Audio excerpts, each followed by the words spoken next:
is going to be an interesting video. We're going to be talking about genres in drifting. Should there be genres in drifting? The more drifting keeps going, and the more hilarious conversations I keep having, trying to explain to people what I do, the more I'm starting to wonder if drifting is actually big enough where it could actually benefit from having different genres. Is Ken Block really drifting? Is ripping the e-brake in the winter, is that actually drifting? What about sliding around in those like back dirt roads in your old General Lee? Is that actually drifting? Or is there a better way to describe the differences between these activities? For those that are involved with what drifting actually is Formula D the best of drifting? Does there even need to be competition at all? Is it a spectator sport or a driver sport? Is it even a sport? If you had a quick think of the different types of potential scenes, genres in drifting, you'd probably think FD Pro-Am crowd, the style crowd, and the missile crowd. I feel these are the most openly discussed and accepted by the drifting scene. In general, I feel region, obviously like with anything, has a lot to play with what genre of drifting you may fall into.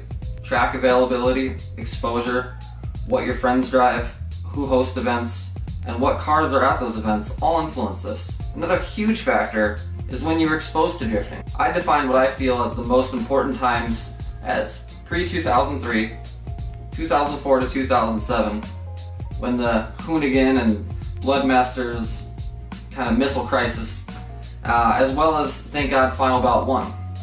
Those all stand out to me as the most important time periods of exposure to the sport from a US standpoint.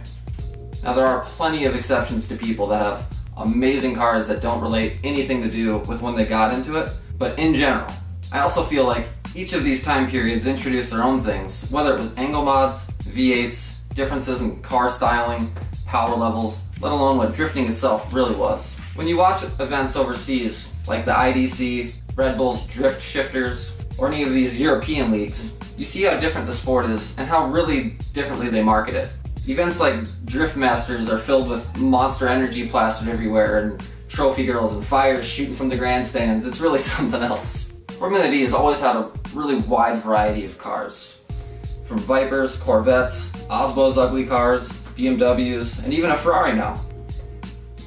Formula D and drifting in general, I feel also had a major shift due to the introduction of one man. But I'm not going to go too much into that. Even the so-called style crowd. There's the pre-2007 kind of style scene, there's the crowd that says hot boy, there's everything from the vibrant color flashy teen burst influence scene, all the way to Shed Dynasty. The list goes on, yet they're all considered style based. I get that drifting has also always had its odd cars. When I first got into drifting and was watching the drift session videos out of Hawaii, there was the dude with the Camaro.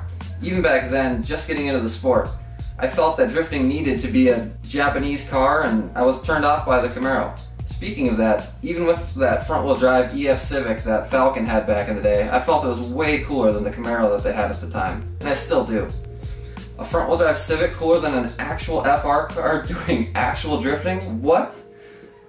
Now this isn't me saying front-wheel drive can be real drifting, or that I dislike domestic or Euro cars, but it is me saying that Japanese cars are and always will be the most important part of my preferred genre of drifting. As drifting has increased in popularity all over the globe, influence has started to show in all aspects of the scene. More wild demo cars were popping up, more backyard fabbed creations like drift trucks were popping up.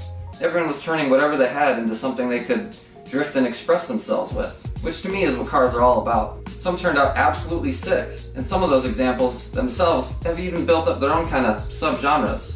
And here we are today. There's drifting in major box office movies and even regular TV commercials now. There's drift-specific aspects in the largest racing video games like Forza and Gran Turismo. There's even razor crazy cars mass marketing drifting to kids.